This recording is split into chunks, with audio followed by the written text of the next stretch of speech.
Friends, ನಾನಿವತ್ತು fish and ಸ್ನೇಲ್ನ ಹೇಗೆ ಈಸಿಯಾಗಿ ಡ್ರಾ ಮಾಡ್ಕೊಳ್ಳೋದಂತ ತೋರಿಸ್ಕೊಡ್ತಾ ಇದ್ದೀನಿ, ನೋಡ್ಕೊಳ್ಳಿ.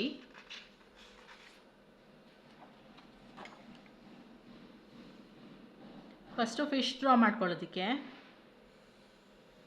ಈ ಥರ ಮಾಡ್ಕೊಳ್ಳೋಣ.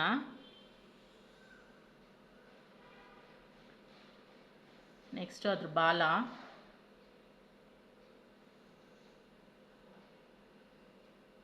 ನೆಕ್ಸ್ಟು ಐಸ್ ಮಾಡ್ಕೊಳ್ಳಿ ಫ್ರೆಂಡ್ಸ್. ನೆಕ್ಸ್ಟ್ ಈ ಥರ ಮೌತ್ ಮಾಡ್ಕೊಳ್ಳಿ. ನೆಕ್ಸ್ಟು ಫಿನ್ಸ್ ಬರಿಬೇಕಾದ್ರೆ ಈ ಥರ ಮಾಡ್ಕೊಳ್ಳೋಣ.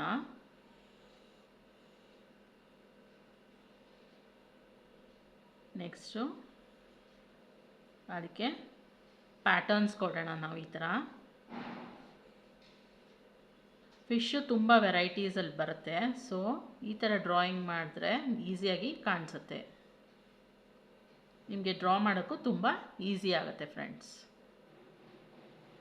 ಈಗ ಬಬಲ್ಸ್ ಬರೆಯೋಣ ತುಂಬ. ನೆಕ್ಸ್ಟು ನಾನು ಸ್ನೇಲ್ ಬರೆಯೋದು ಹೇಗೆ ಅಂತ ಹೇಳ್ಕೊಡ್ತಿದ್ದೀನಿ ಫ್ರೆಂಡ್ಸ್, ನೋಡ್ಕೊಳ್ಳಿ. ಫಸ್ಟು ಈ ಥರ ರೌಂಡ್ ಮಾಡ್ಕೊಳ್ಳಿ, ಓಕೆನಾ. ನೆಕ್ಸ್ಟು ಈ ಥರ ಮಾಡ್ಕೊಳ್ಳಿ ಫ್ರೆಂಡ್ಸ್. ಈ ಥರ ಹಿಂಗೆ ಬರಬೇಕು. ಸೊ ಇಲ್ಲಿ ಐಸು ಮೌತ್ ಬರಲಿ ಸ್ನೇಲ್ಗೆ, ಮತ್ತು ಇದು ಆ್ಯಂಟೆನಾ. ಸೊ ನಮ್ಮ ಫಿಶ್ ಮತ್ತು ಸ್ನೇಲು ಫಿನಿಶ್ ಆಗಿದೆ ಫ್ರೆಂಡ್ಸ್. ಪ್ಲೀಸ್ ನನ್ನ ಚಾನಲ್ನ ಸಬ್ಸ್ಕ್ರೈಬ್ ಮಾಡಿ, ಲೈಕ್ ಮಾಡಿ, ಶೇರ್ ಮಾಡಿ, ನೋಟಿಫಿಕೇಷನ್ ಬೆಲ್ನ ಕ್ಲಿಕ್ ಮಾಡಿ. Thank you friends.